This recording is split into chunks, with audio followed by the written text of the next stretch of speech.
Vatandaşlarımga yeni haber şundaq ki, yani yeni bir haber şundaq ki, ötkende men sizlerge 4 partilik siyamda Şinjan Uyghur Abdunum Rayını, yani Uyghuristan doğrusudaki xil haberlerini ve köngül bölüşlerini anlatkan edim. Bu haber yani üzülmey kilovatıdı. Bugün ikisi kelip kaldı fakat birini tayyorlap çıktım. Bugünkü Şinjan'da mındaq mavzuluk meselen. Şinjan'da musulmonlarni bastırıp atıdı. Amerika Qo'shma Shtatlar Davlat Majlisining a'zolari bostirishdan foyda elayotgan Jungo shirkatlarini embargo qilishni talab qildi. Mavzuli xabar 9-oyning 13-kuni Amerika ovozining Xitoy til programmasi e'lon qilindi. Xabar mundaq boshlandi. Amerika Qo'shma Shtatlar Davlat Majlisi ma'muriy doiralar Jungo komiteti Birleşme Reis Senatör Marco Rubio ve Avam Palatasının a'zosi Christopher Simet Nopozluq Davlat Meclisi'nin nopozluq erbabı. Haftanın 3. günü yani 13. günü Amerika Qo'shma Shtatları Savdo Ministerligining Savdo Ministeri William Rose'ga xat yazıp Amerika Qo'shma Shtatları hukumatiga aydakchilik qilib Jungo'dan Amerikaga eksport qilguvchi shirkatlar tizimligi, jumladan Jungo hukumati ve davlat bexatarligi organlarining Şinjan Uyg'ur Abdunum Rayonida hamda mushu organlarning Şinjan Uyg'ur Abdunum Rayonida takrorlanib kechiringlar hamda rayonning bexatarligi uchun ajratilgan ve kun sayin qo'shilib kelayotgan xarajatdan payda algan Jungo şirketlerini cheklashni kengaytishni talab qildi. Yani hazır muqimlikni qo'g'dash deb markaz Şinjanga pul ajratyapti mustamlik Uyg'uristonga.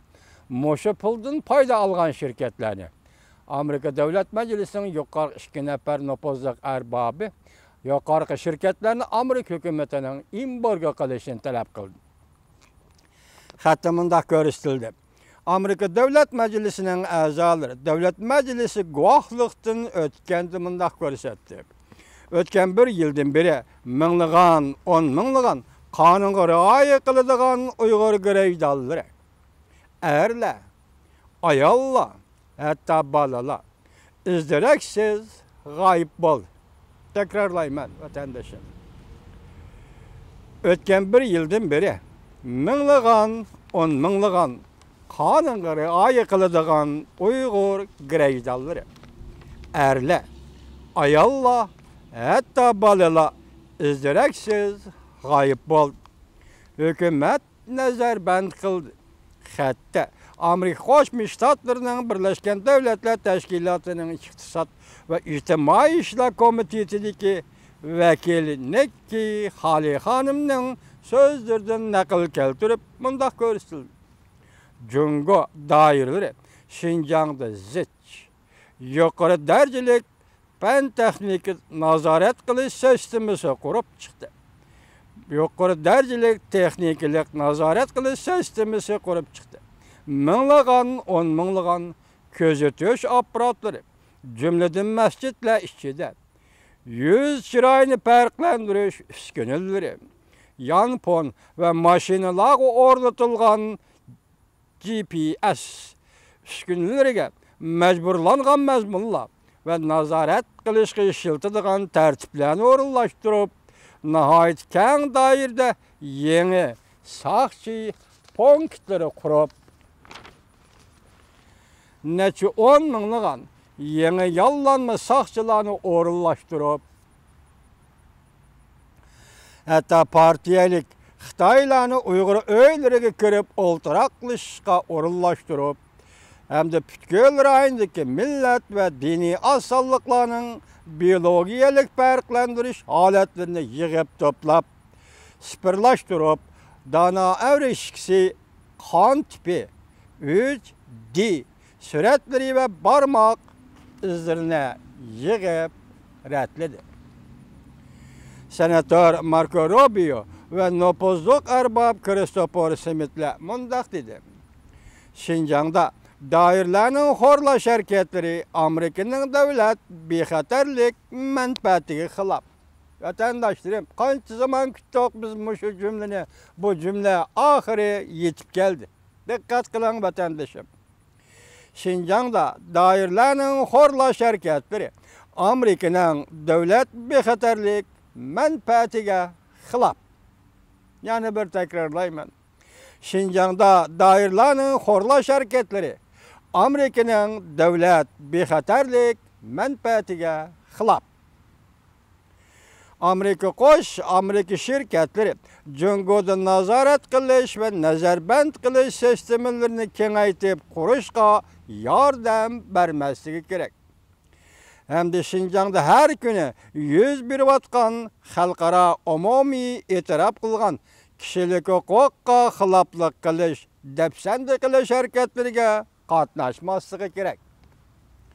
Yaqindan beri Şinjan'da 100 minglığan Uygurlarını ve başka Müslümanlarını zor kölemde nazarband qilish ahvalları doğrusidagi dokladlar xalqaro jamiyatning qattiq ayblashini qo'zg'adi. O'xshashda Amerika hukumatining ichki qismida Jungoni qandaq jazolash tadbirlarini jiddiy muhokama qilishni ilgari surdi. Amerika Devlet Mahkemesi'nin bayanatçısı Nevret Hanım, haftanın 2. günü, yani 11. günü muhbirlarını kütüp eleş yığınada mındak görsetti. Amerika hükümeti bulup mu Amerika Devlet Mahkemesi Şinjan rayında yüz berayotgan kişilik hukuk meselelerden yanala qattiq ansiraydi.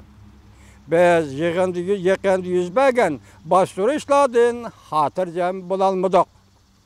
Uyg'urlar shundoq ko'nga qilibla qolmasdan bu rayonda yashayotgan qozoq millati va boshqa musulmonlarga o'xshashlar mushundoq eg'er kunlarda qoldi.